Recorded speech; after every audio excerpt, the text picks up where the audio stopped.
Next topic में हम देखते हैं induced EMF due to rotation of the rod. यानी कि अगर रॉड को हमने लास्ट पार्ट में देखा था कि स्ट्रेट लाइन में वेलोसिटी दी थी, लेकिन इस पार्ट में हम रॉड को एक एंड यानी कि एक्सिस के अबाउट रोटेट कर रहे हैं विद एंगुलर स्पीड ओमेगा। और आपका मैग्नेटिक फील्ड है इनटू द प्लेन, यानी कि इस तरह से आपका मैग्नेटिक फील्ड है और जिसका मैग्नीट्यूड है बी नॉट। रॉड की टोटल लेंथ है एल। तो इसमें अब ईएमएफ कैसे इंड्यूस होता है इसकी बात करते हैं। यानी कि यहां पर आप किसी भी आर डिस्टेंस एक एलिमेंट कंसीडर करेंगे डी आर थिकनेस का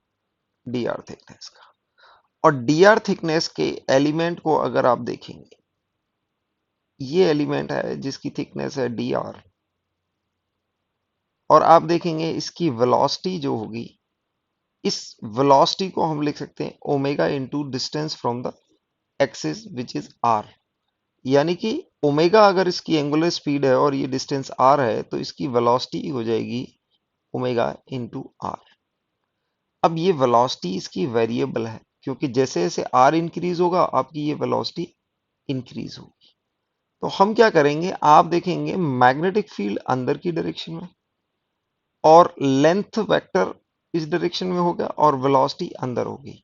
यानी कि this is L vector and this is B V vector, और अंदर की डायरेक्शन में आपका वी वेक्टर। इट मींस आपका b is perpendicular to v and which is perpendicular to dr, यानी कि l वेक्टर। तीनों म्यूचुअली परपेंडिकुलर हैं, तो इसके अक्रॉस जो ईएमएफ जनरेट होगा उसको हम बोल सकते हैं dE। dE is the EMF generated, यानी कि छोटी dr थिकनेस के अक्रॉस जो ईएमएफ जनरेट होगा उसको हम कह सकते हैं dE, और उसकी वैल्यू होगी B V into D R. अब यहाँ पर आर वेरिएबल है और वेलोसिटी भी वेरिएबल है, तो हम डी ई को लिख सकते हैं, यानी कि EMF across small element is D और वी को आप ओमेगा इंटू डी आर। अब आप देखेंगे पॉजिटिव टर्मिनल किधर आएगा, वी क्रॉस बी। अगर वी इधर है और बी इधर है, वी क्रॉस बी करेंगे तो इस डायरेक्शन में आएगा। वी क्रॉस बी का डायरेक्शन ये होगा और नेगेटिव चार्ज इधर एक्यूमुलेट होगा और यहाँ पर पॉजिटिव चार्ज जनरेट होगा। तो यानी कि ये आपका टर्मिनल पॉजिटिव आने वाला है और ये आपका नेगेटिव टर्मिनल आने वाला। तो इस तरह से होगा। तो यहाँ पर भी आप देखेंगे, यहाँ पर डेल्टा पॉजिटिव और डेल्टा नेगेटिव होगा। ऐसे आप दूसरा एलिमेंट करेंगे तो डेल्टा नेगेटिव डेल्टा पॉजिटिव। तो आप इलेक्ट्रिक फील्ड देखेंगे, इलेक्ट्रिक फील्ड इस डायरेक्शन में जनरेट हो जाएगा और पोटेंशियल इस डायरेक्शन में मैक्सिमम होगा। तो आप ये पोटेंशियल सबके ऐड ऑन करेंगे तो नेट ईएमएफ आ जाएगा। यानी कि टोटल ईएमएफ निकालने के लिए आप डीई को इंटीग्रेट करेंगे और यहां पर बी ओमेगा आपका कांस्टेंट है, तो आर डी आर को इंटीग्रेट करेंगे। तो बच्चों टोटल ईएमएफ हमने आर डी आर का लेना है और इसकी लिमिट आएगी 0 to L। तो आपका ये हो जाएगा B into omega and L square by 2। So EMF across a rod which is moving with angular velocity omega and is of length L, वो क्या होगा, यानी कि अगर आपकी रॉड की लेंथ L है और ओमेगा स्पीड से मूव कर रही है और मैग्नेटिक फील्ड B नॉट है, तो यहाँ पर ईएमएफ की वैल्यू आएगी B omega L square by 2। तो बच्चों इसका एक शॉर्टकट तरीका, it is only valid for uniform magnetic field. Uniform magnetic field में ही काम करेगा। रोटेशन के केस में आप क्या करेंगे, यहां पर इसकी लेंथ है एल, टोटल लेंथ एल है और ये एंगुलर वेलोसिटी ओमेगा है। तो आप मिड पॉइंट की वेलोसिटी देखेंगे तो मिड पॉइंट की वेलोसिटी कितनी हो जाएगी, ओमेगा इंटू एल बाई 2, यानी कि this is the average velocity. तो आप टोटल ईएमएफ को बोलेंगे B into L into average velocity. Average velocity को आप लिख सकते हो v इंटू एल, और v की वैल्यू होगी ओमेगा एल बाई टू। जो मिड पॉइंट की वेलोसिटी होगी वो average velocity of the rod होगी। तो ईएमएफ को आप ऐसे भी कह सकते हैं कि velocity of the mid point of the rod. तो बस ये वैलिड होगा जब आपका यूनिफॉर्म मैग्नेटिक फील्ड होगा। तो बच्चों याद रखेंगे, रोटेशन के केस में आपका जो ईएमएफ आने वाला है वो आने वाला है B omega L square by two. Second part में अगर आपके पास एक रॉड है और उसको ओमेगा स्पीड एंगुलर वेलोसिटी से रोटेट किया गया है, और इसमें some part is non-conducting and other part is conducting. Total length of the rod is L, यानी कि टोटल रॉड L है और यहाँ पर इनर जो L1 डिस्टेंस है दिस इज नॉन कंडक्टिंग और ये रॉड कंडक्टिंग है। तो बच्चों आप देखेंगे यहाँ पर उसी तरह से आप क्या कंसीडर करेंगे, आर डिस्टेंस कंसीडर करेंगे। आर डिस्टेंस पर एक छोटा सा एलिमेंट कंसीडर करेंगे और इस एलिमेंट के अक्रॉस जो आपका ईएमएफ जनरेट होगा उसको आप B V into D R लिखेंगे। अगेन बी को आप omega into R into D R लिखेंगे, ये आपकी डीई हो जाएगी। इसको इंटीग्रेट करेंगे तो आपको ईएमएफ आएगा।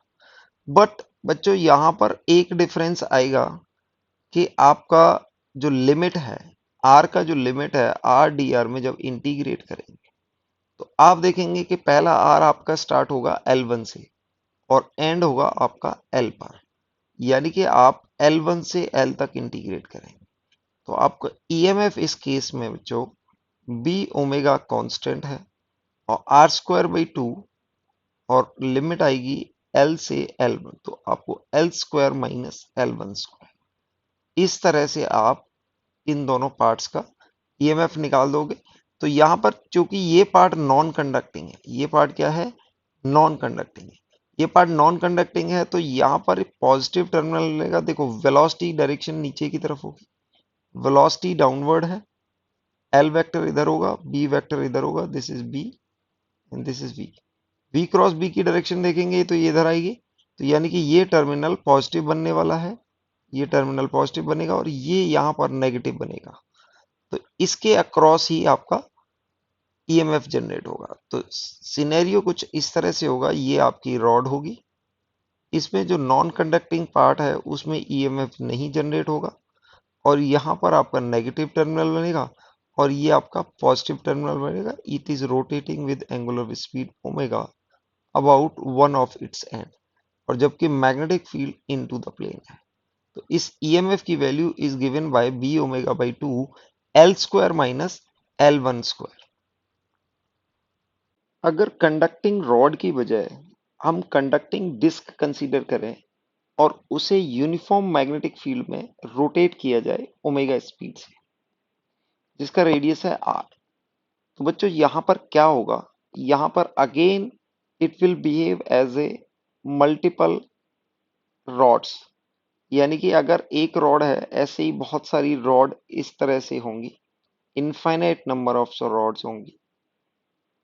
ओके, तो यहाँ पर क्या होगा कि इस रॉड के अंदर जो एक पार्ट हमने रॉड कंसीडर किया है, तो यहाँ पर ओमेगा स्पीड से वेलोसिटी की डायरेक्शन ये होगी, आप ये देखेंगे ये वेलोसिटी की डायरेक्शन होगी और ये मैग्नेटिक फील्ड की डायरेक्शन है और ये आपकी लेंथ की डायरेक्शन आ जाएगी v क्रॉस बी। आप v क्रॉस बी करेंगे तो इस डायरेक्शन में आएगा v cross B dot D I, यानी कि इस साइड आपके पॉजिटिव टर्मिनल जनरेट होगा और आपके इलेक्ट्रॉन एक्यूमुलेट हो जाएंगे अंदर की तरफ due to Lorentz force. v cross B की जो फोर्स लगेगी इलेक्ट्रॉन्स पर वो अंदर की साइड लगेगी और यहाँ पर पार्शियल पॉजिटिव चार्ज है।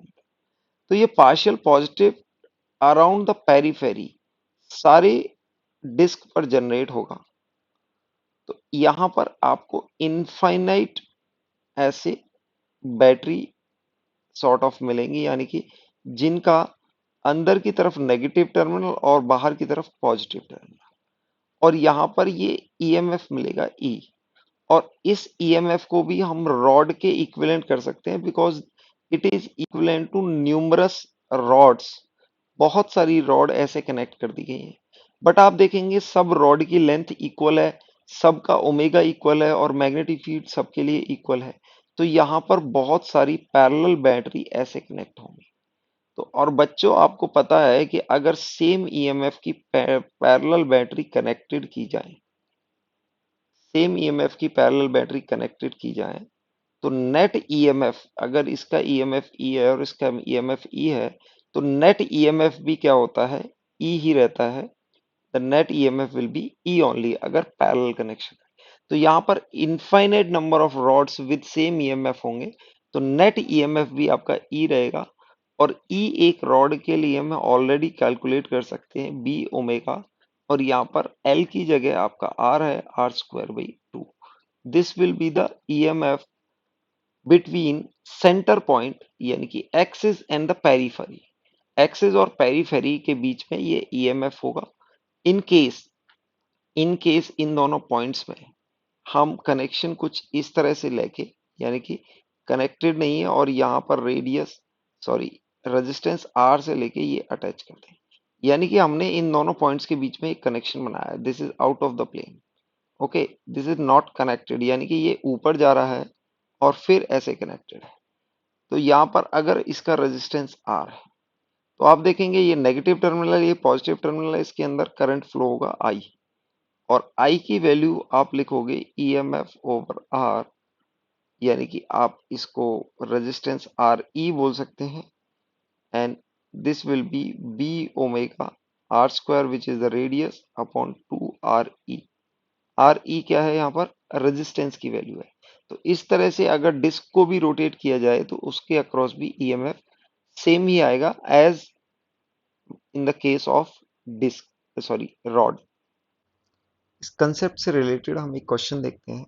क्वेश्चन में दिया हुआ है a metallic rod of length L tied to a string of length 2L made to rotate with angular speed omega on a horizontal table with one end of the string fixed. If there is a vertical magnetic field in the region, EMF induced across the ends of the rod is। यानी कि आपको situation कुछ ऐसी दे रखी है, यहाँ पर एक स्ट्रिंग है और फिर आपको एक रॉड दे रखी है। स्ट्रिंग की लेंथ आपको 2L दे रखी है और रॉड की लेंथ आपको L दे रखी है, और it is rotated with angular speed omega on A horizontal table. Horizontal table पर आप ओमेगा से रोटेट कर सकते हैं, इस डायरेक्शन में आपको ओमेगा दे रखा है। और मैग्नेटिक फील्ड इज वर्टिकली, अगर टॉप व्यू करें तो ये आपका मैग्नेटिक फील्ड है आउट ऑफ द प्लेन, और हॉरिजेंटल प्लेन पर ये सब कुछ टॉप व्यू में आपको कुछ इस तरह से दिखेगा। तो आप देखेंगे कि यहाँ पर किसी भी एलिमेंट को अगर कंसीडर करें तो उसकी वेलोसिटी इस डायरेक्शन में होगी। वेलोसिटी का डायरेक्शन अपवर्ड है, मैग्नेटिक फील्ड आउटवर्ड है, और लेंथ कुछ इस तरह से।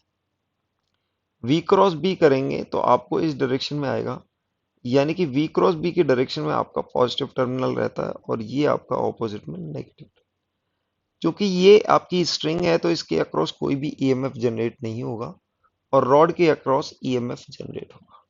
तो बच्चों जैसा कि याद है हमें, तो यहाँ पर हम लिमिट जो लगाएंगे, हमारा डी ई बच्चों क्या होने वाला है, हमारा होने वाला है B V into D R, और v की वेलोसिटी को हम लिख सकते हैं ओमेगा आर डी आर। कैसे किया, यहां से हमने r डिस्टेंस कंसीडर किया, ये आपका डी आर एलिमेंट हो गया, ये आपका डी आर एलिमेंट हो गया। डी आर एलिमेंट के अक्रॉस हमने बोला कि डी ई आपका ईएमएफ जनरेट होगा। इसको इंटीग्रेट करेंगे, लिमिट आएगी 2L टू 3L, तो आपका total EMF will be B omega R square by 2, और इसमें जो लिमिट आएगी आपकी 2L टू 3L, यानी कि आपके पास आएगा बी ओमेगा बाई 2, 3L का स्क्वायर यानी कि 9L square minus 4L square. तो फाइनली आपकी वैल्यू आ जाएगी 5। ईएमएफ की वैल्यू आएगी B omega by 2 into 5L square. It will give you 5/2 B omega L square, ये वैल्यू हो जाएगी ईएमएफ। आप देखेंगे आपका ऑप्शन डी मैच करेगा। D will be the answer of this question. अभी हमने देखा कि वेलोसिटी चेंज कर रही थी, यानी कि अगर रॉड को रोटेट करें तो velocity through out the rod variable थी और मैग्नीट्यूड आपका कांस्टेंट था, magnitude of magnetic field constant था।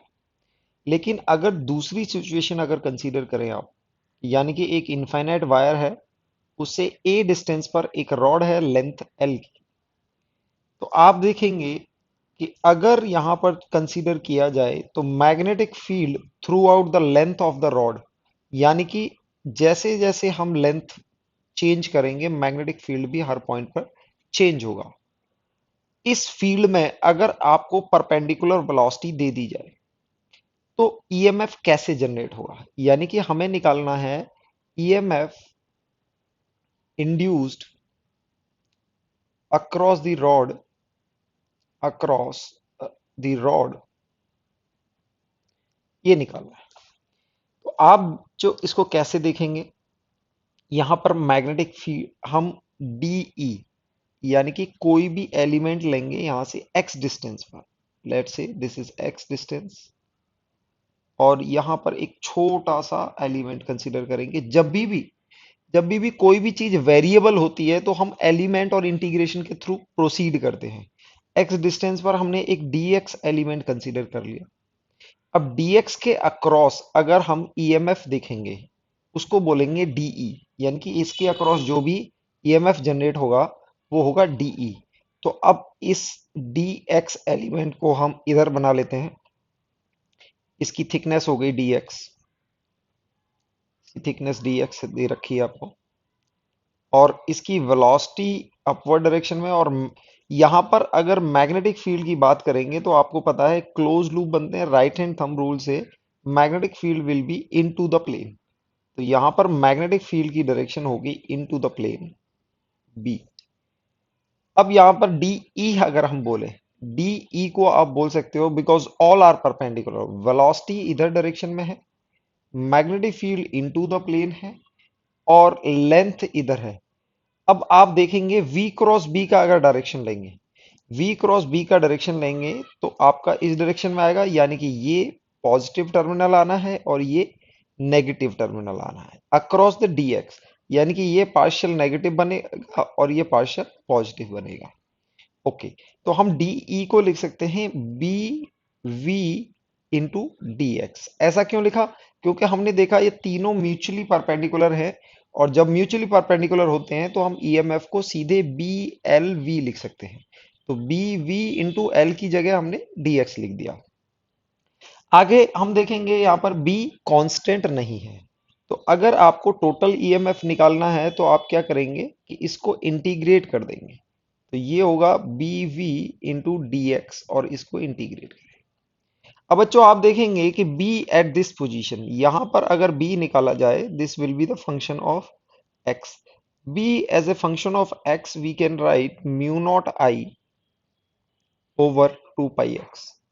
ये आपका b as a function of x हो जाएगा। तो आप ईएमएफ निकालने के लिए आप इसको इंटीग्रेट करेंगे, और v कांस्टेंट होगा, और इसको आप mu naught I over 2 pi, और यहां पर आपका x dx over x, everything is constant. आपने इसको देखो मैग्नेटिक फील्ड को लिख दिया म्यू नॉट आई अपॉन 2 पाई एक्स, और ये dx मल्टीप्लाई हुआ। यहां पर ये देखेंगे कि ये सारी चीजें कांस्टेंट हैं और ये सिर्फ वेरिएबल है। और लिमिट x की क्या आएगी, a से a प्लस एल, यानी कि यहां पर जो रॉड है, कंडक्टिंग रॉड है, उसकी लेंथ यहां पर डिस्टेंस है x, और ये x क्या आएगा, a प्लस एल एक्स आएगा। इसको इंटीग्रेट करेंगे, you will get EMF equals to mu naught I into V over 2 pi, और इसको अगर आप इंटीग्रेट करेंगे तो log x बनेगा, और इसका इंटीग्रेशन हो जाएगा बच्चों ln a plus L over a। ये आपका ईएमएफ आएगा इस सिचुएशन में। अगर आपका, यानी कि रोटेशन में हम v वेरी करा रहे थे, और यहां पर वेरी हो रहा है मैग्नेटिक फील्ड। आपका V कांस्टेंट है बट मैग्नेटिक फील्ड होता है एनीवेज। इनमें से कोई भी अगर वेरिएबल है तो वो इंटीग्रेशन के अंदर जाएगा और x का फंक्शन बन के इंटीग्रेट होगा, क्योंकि यहां पर x आ रहा था b में और ये dx के साथ मिलके इंटीग्रेट हुआ। x की हमने लिमिट रखी और ये आपका ईएमएफ आ गया। नेक्स्ट क्वेश्चन में आपको कुछ दो कंडक्टिंग रॉयल रेल दे रखी हैं।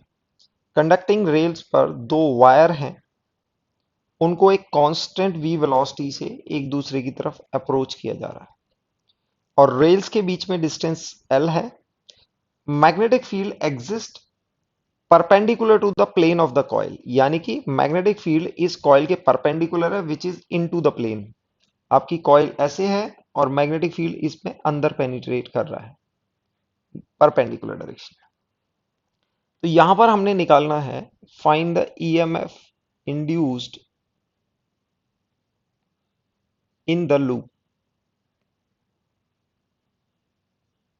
टोटल लूप में कितना ईएमएफ इंड्यूस्ड होगा।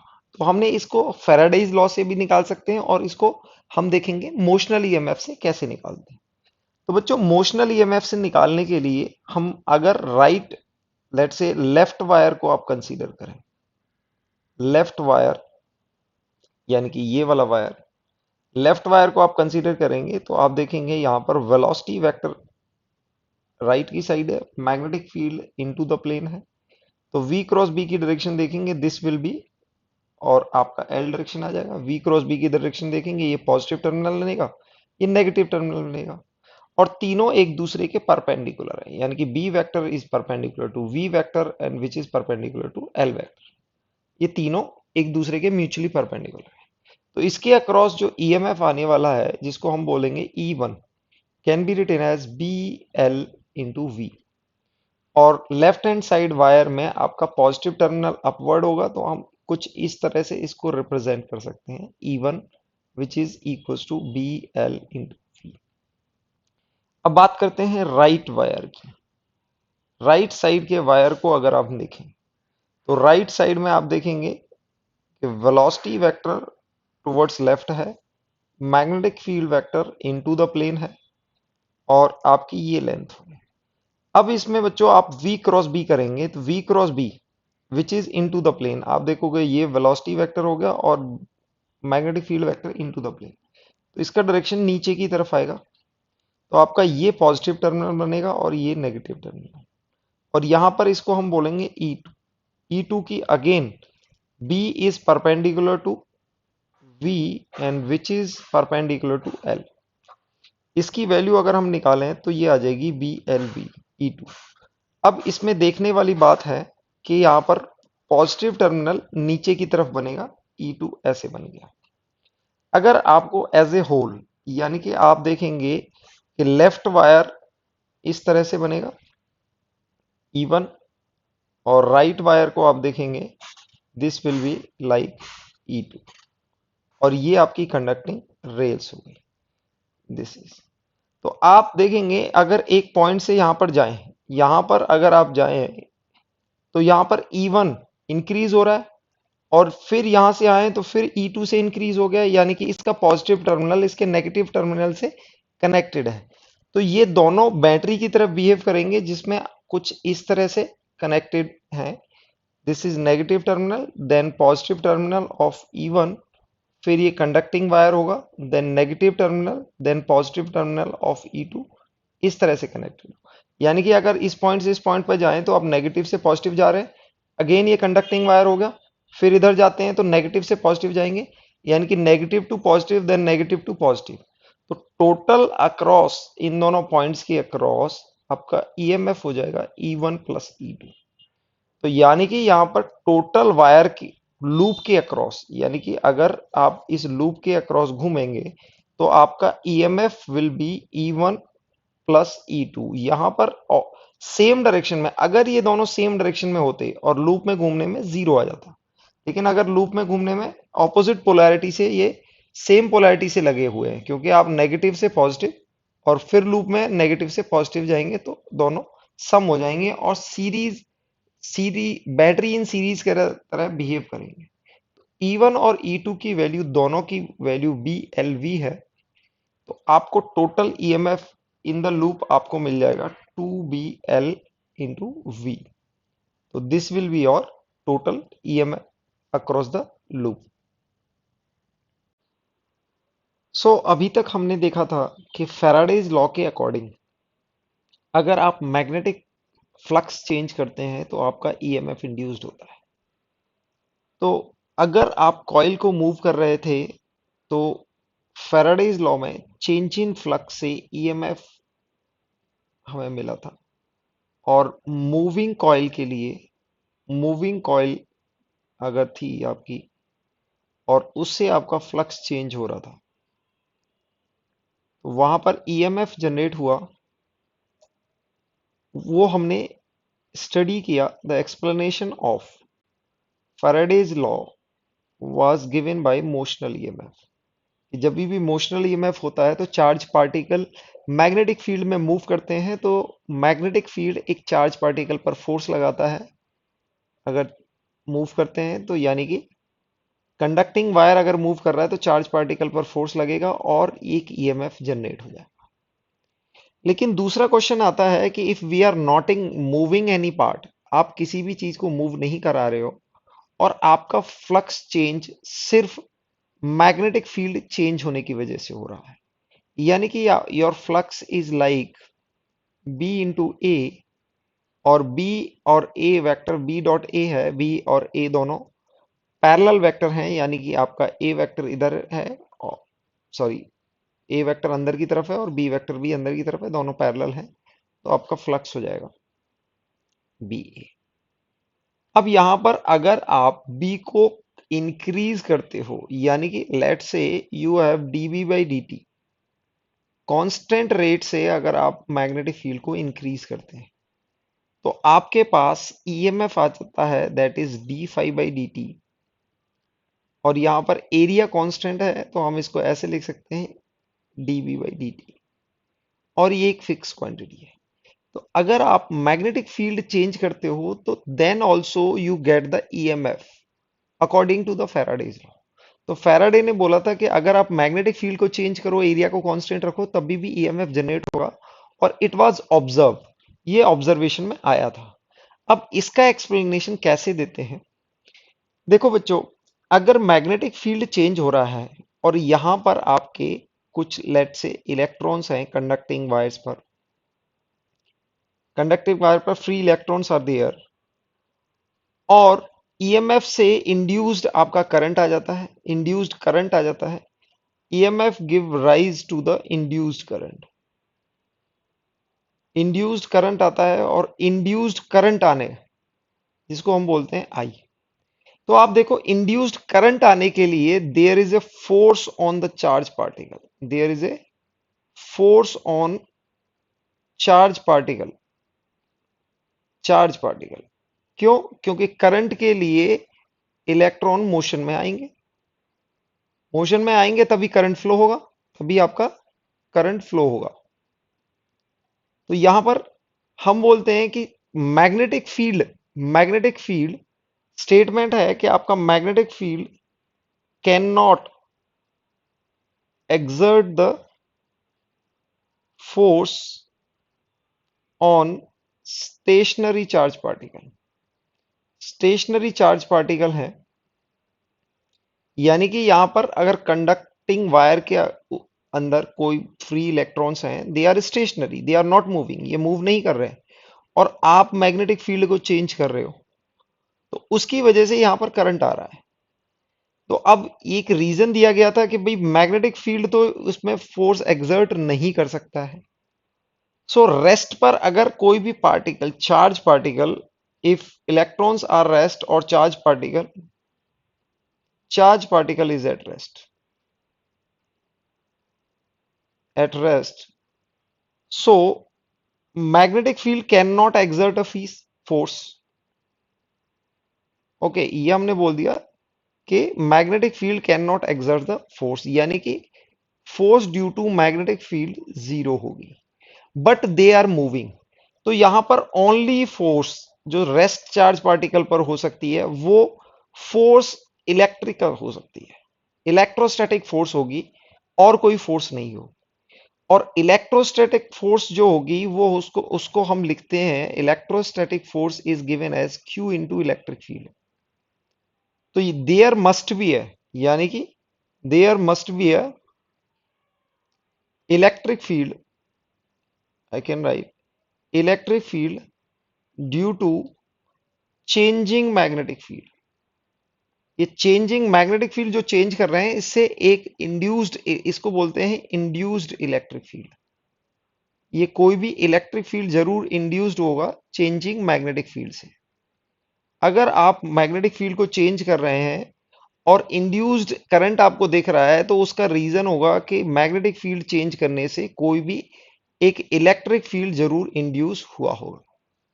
तो बच्चों कैसे हमने क्या कि अगर ये पार्टिकल स्टेशनरी है और इंड्यूस्ड करंट ऑब्जर्व हुआ है, तो यहां पर एक चार्ज पार्टिकल का मोशन हुआ, मोशन हुआ है तो कोई फोर्स लगी है, कोई फोर्स लगी है तो अब मैग्नेटिक फील्ड यानी कि मैग्नेटिक फोर्स तो जीरो रहेगी फॉर श्योर।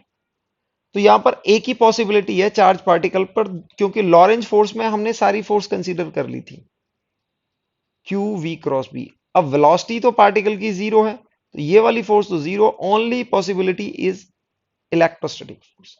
इलेक्ट्रोस्टैटिक फोर्स होने के लिए बच्चों इलेक्ट्रिक फील्ड जरूरी है।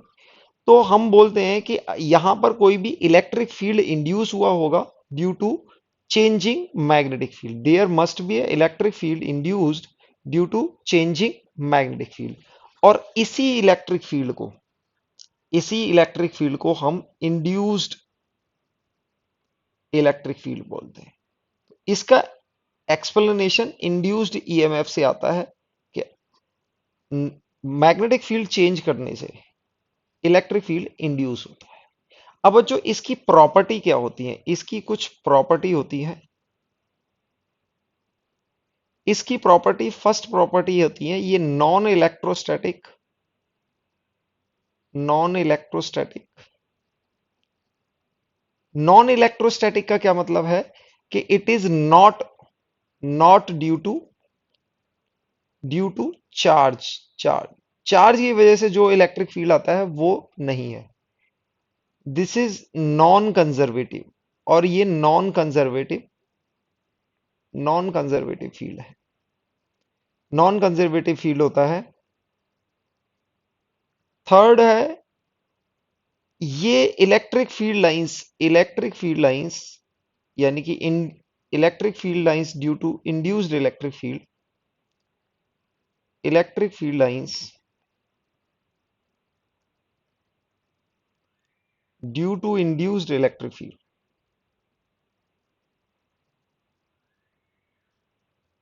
फील्ड फॉर्म क्लोज्ड लूप, ये क्लोज्ड लूप बनाती है। यानी कि अदर वर्ड्स में you can say there is a no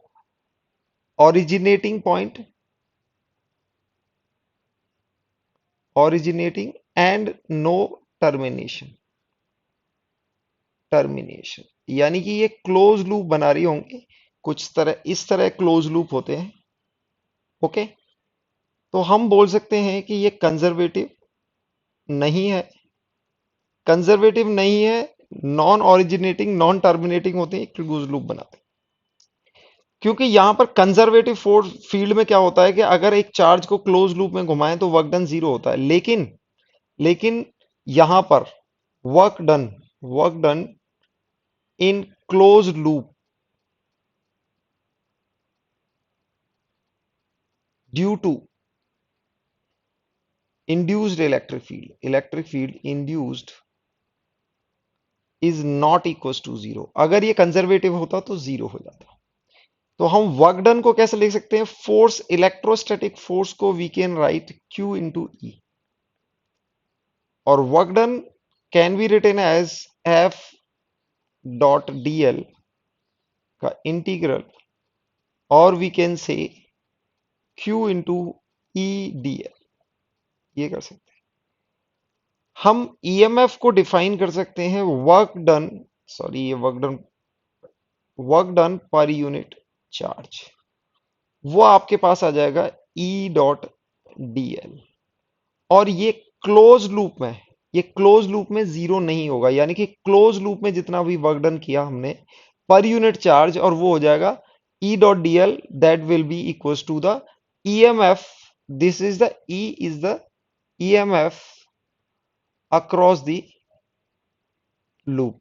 यानी कि एक लूप में जो ईएमएफ आएगा वो कैसे आएगा, ई डॉट डी एल से। चूंकि ये नॉन कंजर्वेटिव है तो लूप के अंदर, पूरे लूप के अंदर ईएमएफ जीरो नहीं होगा। दूसरा, हम बोल सकते हैं कि देर इज नो टर्मिनेटिंग और नो ओरिजिनेटिंग पॉइंट। आगे हम देखते हैं इस इंड्यूस्ड ईएमएफ की कैलकुलेशन की कैसे की जाती है। हम यहाँ पर एक सिलेंड्रिकल रीजन मान रहे हैं जहां पर magnetic field is into the plane, यानी कि अंदर की तरफ है, और जिसका मैग्नीट्यूड वेरी कर रहा है बी नॉट इंटू टी, यानी कि magnetic field is varying with time directed into the plane. हमें यहाँ पर टोटल रेडियस सिलेंडर का आपको आर दे रखा है। अब हमने कैलकुलेशन करनी है आर लेस देन आर के लिए, यानी कि एक लूप हम कंसीडर कर रहे हैं जिसका रेडियस है small R and which is less than capital R. वहां पर इलेक्ट्रिक फील्ड कितना होगा? तो बच्चों हमने पढ़ा था कि EMF equals to minus D five by D T, ये पढ़ा था।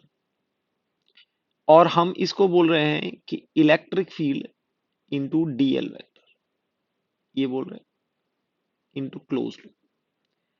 अब बच्चों यहां पर आप डी फाइव बाई फाइव को आप लिखोगे, फाइव को क्या लिखोगे, फ्लक्स जो लिखोगे आप, flux through inner loop. Inner loop में आपका मैग्नेटिक फील्ड होगा बी, और इसका एरिया होगा पाई आर स्क्वायर। ओके, तो आपका एरिया तो चेंज नहीं हो रहा है, तो D five by D T में आपका सिर्फ बी चेंज हो रहा है। तो आप इसको लिखोगे B naught into T pi are square, और इसका आप डेरिवेटिव करोगे विद रिस्पेक्ट टू टी। तो यहां पर यह आ जाएगा बी नॉट, टी का वन हो जाएगा, और this is pi are square. ये आपको d five by D t मिलेगा। D five by D t होने के बाद आप इसको लिख सकते हो B naught pi are square by two, which is equals to B naught pi are square by, इसको हम लिख सकते हैं इलेक्ट्रिक फील्ड इंटू डीएल। यानी कि इलेक्ट्रिक फील्ड हम बोल रहे हैं कि कैसा होगा, एक क्लोज लूप बनाएगा। तो हम इस लूप पर जाते हैं, पूरे क्लोज लूप पर इसको इंटीग्रेट करते हैं। तो इलेक्ट्रिक फील्ड देखो क्लोज लूप बनाएगा तो ये सर्कुलर डायरेक्शन में होगा, सर्कुलर डायरेक्शन में होगा तो ये मैग्नेटिक फील्ड लाइंस की तरह ही एक क्लोज लूप बना रही होंगी ये इलेक्ट्रिक फील्ड लाइंस। तो ई डॉट डीएल करेंगे तो हर पॉइंट पे टेंजेंशियल होंगी इलेक्ट्रिक फील्ड लाइंस। तो ई और डीएल वेक्टर में दोनों में एंगल क्या हो जाएगा, 0 डिग्री। तो हम इसको बोल सकते हैं ई डीएल, इसको इंटीग्रेट करेंगे। Electric field across the loop हम कांस्टेंट मानेंगे क्योंकि इक्वी डिस्टेंस है, क्लोज लूप बना रही है। तो ये हो जाएगा E into two pi R. DL को हम इंटीग्रेट करेंगे तो ये क्या हो जाएगा, 2 पाई आर हो जाएगा। और आप इन दोनों को इक्वेट करेंगे, यानी कि B naught into pi are square equals to E into 2 pi R, ये हो जाएगा। आप देखेंगे पाई से पाई कैंसिल हो जाएगी, तो इलेक्ट्रिक फील्ड की वैल्यू आपके पास B naught are square upon r, r से एक आर कैंसिल हो जाएगा, B naught are by two, ये इलेक्ट्रिक फील्ड का मैग्नीट्यूड आएगा, and which will be forming the close loop on this periphery. यानी कि ये इलेक्ट्रिक फील्ड ऐसा होगा, ये ऐसी लाइंस फॉर्म कर रहा होगा, और magnitude will be changing with respect to R. आप देखेंगे जैसे जैसे आर इंक्रीज हो रहा है इलेक्ट्रिक फील्ड का मैग्नीट्यूड भी चेंज हो रहा है। अभी हम इस सिलेंड्रिकल पोर्शन जहां पर मैग्नेटिक फील्ड है, इसके बाहर अगर किसी लूप पर इलेक्ट्रिक फील्ड देखना चाहें तो उसकी कैलकुलेशन कैसे होगी। तो हम एक लूप कंसीडर करेंगे जिसका रेडियस है small R and small R is greater than capital R. ये हमने एक लूप कंसीडर किया है, और यहां पर हमने बोला है कि electric field is making a loop, तो हर पॉइंट पर ये टेंजेंशियल डायरेक्शन में होगा इलेक्ट्रिक फील्ड, और लूप बना रहा है तो ये कांस्टेंट डिस्टेंस पर, ये सिमेट्रिकल बाई सिमेट्री हम बोल सकते हैं, हर जगह पर कांस्टेंट होगा। तो हम बोलेंगे कि EMF across this loop equals to D phi by D T, और उसको हम induced electric field dot DL भी लिख सकते हैं, उसका इंटीग्रल ओवर क्लोज लूप, यानी कि ई डॉट डीएल आपको ईएमएफ देगा और D phi by D T भी ईएमएफ देगा। बात करते हैं फाई की। फाई की यानी कि इस लूप के अक्रॉस मैग्नेटिक फ्लक्स कितना होगा। तो मैग्नेटिक फ्लक्स में आपका मैग्नेटिक फील्ड आएगा इनटू एरिया। तो आप देखेंगे मैग्नेटिक फील्ड सिर्फ इतने एरिया में प्रेजेंट है, तो हम इसका एरिया लिखेंगे पाई आर स्क्वायर, ये हमारा। अब D phi by D T में आप देखेंगे एरिया तो कांस्टेंट है, तो हम इसको लिख सकते हैं pi are square into D B by D T, ये लिख सकते हैं। और इसको इक्वेट करते हैं ई डॉट डी एल से, ई डॉट डी एल। अब आप देखेंगे ई डॉट डी एल को अगर वेक्टर करेंगे, तो इस लूप पर अगर आप जाते हैं तो डीएल वेक्टर और ई वेक्टर दोनों पैरेलल होंगे, तो ई डॉट डीएल की वैल्यू ई डीएल हो जाएगी। और बाई सिमेट्री हम कह सकते हैं कि यहां पर पूरे लूप पर ये कांस्टेंट होगा, क्योंकि ये क्लोज लूप बना रहा है और क्लोज लूप में सारा लूप सिमेट्रिक है, तो सारे लूप पर कांस्टेंट इलेक्ट्रिक फील्ड होगा, तो हम ई को बाहर निकाल लेंगे और ये कहेंगे इंटीग्रल डीएल। तो अपने पास ये रिलेशन आ जाएगा D five by D T equals to E M F which is equals to pi are square into D B by D T, यानी कि rate of change of magnetic field. और यहाँ पर ई आ जाता है, और डीएल को अगर इस लूप पर डीएल वेक्टर को आप सम करेंगे, इंटीग्रेट करेंगे, तो ये वैल्यू आ जाएगी 2 पाई आर, ये टोटल वैल्यू आ जाएगी 2 पाई आर, यानी कि this is the sum of all length, कितना आएगा, पैरामीटर के बराबर आएगा 2 पाई आर। अब यहां से आप ई की वैल्यू निकालेंगे, आपकी पाई से पाई कैंसिल हो जाएगी, तो आप ई की वैल्यू आप निकालने जाएंगे तो आपको आएगी D B by D T into R square over 2 R. तो अगर आप ग्राफ बनाना चाहेंगे तो आप यहां पर देखें, electric field B naught are by 2 आया है, और यहां पर electric field D B by D T. अब बी आपको दिया हुआ है बी नॉट इंटू टी, तो D B by D T की वैल्यू आपको बी नॉट मिल जाएगी। तो यहां पर आप कह सकते हैं it will be B naught are square by 2 R equals to electric. अगर इसका कर्व बनाने जाएं, यानी कि वाई एक्सिस पर हम इलेक्ट्रिक फील्ड को लें और एक्स एक्सिस पर हम आर को लें, तो आप देखेंगे आर इक्वल्स टू आर तक ये इंक्रीज करेगा, प्रोपोर्शनल टू आर जाएगा, और आर ग्रेटर देन आर पर ये 1/r के प्रोपोर्शनल है। यहां पर electric field is proportional to 1/r, here electric field is proportional to R, यानी कि इनसाइड पॉइंट पर अगर कोई कंसिडर करेंगे तो इलेक्ट्रिक फील्ड आर के प्रोपोर्शनल आ रहा है, जैसे ही आर इंक्रीज होगा इलेक्ट्रिक फील्ड की वैल्यू इंक्रीज होगी। लेकिन आर ग्रेटर देन आर के लिए केस अलग होगा, यानी कि आर इंक्रीज होने से इलेक्ट्रिक फील्ड डिक्रीज होगा, क्योंकि इनवर्सली प्रोपोर्शनल टू आर आ रहा है, अगर डीबी बाई डी टी आपका कांस्टेंट है। तो आप आर के रेस्पेक्ट में देखेंगे तो ये इनवर्सली प्रोपोर्शनल टू आर आएगा, और इसका कर्व आप कुछ इस तरह से बना सकते हैं, ई वर्सेस आर का कर्व कुछ इस तरह से बनेगा। नेक्स्ट सिचुएशन में देखते हैं, यानी कि ये क्वेश्चन टाइप ही होगा, यानी कि एक सिलेंड्रिकल पोर्शन है जहां पर आपको मैग्नेटिक फील्ड बी दे रखा है, it is increasing with the rate of D B by D T, यानी कि D B by D T की वैल्यू आपको दे रखी है, D B by D T is some constant, okay, let's say K. अब यहां पर निकालना है find the EMF induced across PQ as shown in the figure, यानी कि आपको जो फिगर में दे रखा है उसके अकॉर्डिंग आप PQ के अक्रॉस EMF निकालो, जो भी इंड्यूस्ड PMF हो। तो आप देखेंगे यहां पर मोशन तो किसी पार्ट का हो नहीं रहा है, यहां पर मैग्नेटिक फील्ड चेंज हो रहा है। PQ की लेंथ आपको L दे रखी है और ये डिस्टेंस डी दे रखा है। अब यहाँ पर हम क्या करेंगे, इसको दो तरीके से निकाल सकते हैं, या तो हम फैराडेज लॉ यूज करें, या फिर हम यहाँ पर, क्योंकि मैग्नेटिक फील्ड चेंज हो रहा है, तो यहाँ पर electric field, induced electric field generate होगा। तो हम इंड्यूस्ड इलेक्ट्रिक फील्ड के थ्रू निकालना चाहते हैं। तो इंड्यूस्ड इलेक्ट्रिक फील्ड के से कैसे निकालेंगे ये देखिए।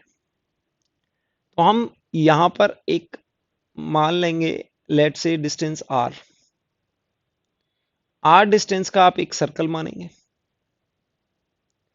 आप एक सर्कल मानेंगे आर डिस्टेंस का, तो आप देखेंगे इस पर इलेक्ट्रिक फील्ड कुछ इस डायरेक्शन में होगा, इस डायरेक्शन में होगा। तो आप ये देखेंगे ये इलेक्ट्रिक फील्ड का डायरेक्शन आ गया। और इलेक्ट्रिक फील्ड चूंकि इनसाइड दी सिलेंड्रिकल पोर्शन है, तो इलेक्ट्रिक फील्ड की वैल्यू R/2 इंटू dV/dt होगी, ये हम बोल सकते हैं। इलेक्ट्रिक फील्ड की वैल्यू R/2 इंटू dV/dt होगी, और टेंजेंशियल डायरेक्शन में। ओके, तो हम यहां पर एक डीएल वेक्टर मानते हैं, this is a DL vector, small DL vector, और एंगल ये थीटा होगा, तो आप देखेंगे ये भी थीटा होगा। अब हमारा ऐसा ट्राइंगल बन गया है, ये आपका डीएल वेक्टर है, और ये आपका E vector, induced electric field vector, और ये आर। यहां से देखेंगे this distance is D and this angle is theta, let's say, तो ये एंगल भी थीटा होगा।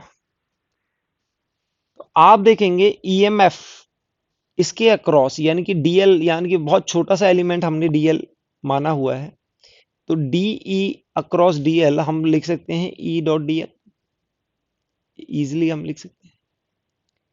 इलेक्ट्रिक फील्ड की वैल्यू यहां आएगी, और ई और डीएल में आप देखेंगे एंगल थीटा है, तो हम लिख सकते हैं E into DL cos theta, ये लिख जाएंगे। यानी कि ई वेक्टर इधर होगा, डीएल वेक्टर इधर होगा, दोनों के बीच में एंगल थीटा है, तो आप ये लिख सकते हैं डॉट प्रोडक्ट को। इसके अक्रॉस जो ईएमएफ आएगा उसको हम डीई लिख सकते हैं। हमने क्या निकालना है, पूरा निकालना है, मतलब इसका इंटीग्रेशन करना है। ईएमएफ इक्वल्स टू डीई का integration, which is equals to E d l cos theta. E की वैल्यू आप लिखोगे तो ई की वैल्यू R/2 dB/dt, जो कि कांस्टेंट है, इंटू dl cos थीटा। अब आप यहां पर cos थीटा चेंज होता रहेगा, जैसे जैसे r चेंज होगा आपका cos थीटा चेंज होगा, but you will see r cos theta by 2 into dV/dt into dl, ये वाली चीज है। तो dV/dt कुछ कांस्टेंट है, और r cos थीटा आप इस फिगर से देखेंगे, r cos थीटा की वैल्यू एक कांस्टेंट होगी, जो कि होगी d। इस ट्राइंगल में आप देखेंगे r cos थीटा की वैल्यू d होगी। You will replace r cos theta with d/2 dV/dt, जो भी वैल्यू होगी आपकी, इंटू dl। dV/dt कुछ कांस्टेंट आया, हम इसको कांस्टेंट लिख देंगे, to some constant k into dl, और इसको इंटीग्रेट करेंगे। अब इंटीग्रेट कहाँ करेंगे बच्चों, इंटीग्रेशन करेंगे हम यहाँ पर l की वैल्यू 0 टू l, यानी कि ये l लेंथ दे रखी है, तो dl को इंटीग्रेट करेंगे तो टोटल लेंथ आ जाएगी। टोटल लेंथ यानी कि हम बोल सकते हैं integral of dl equals to the length of pq, l which is the length of pq।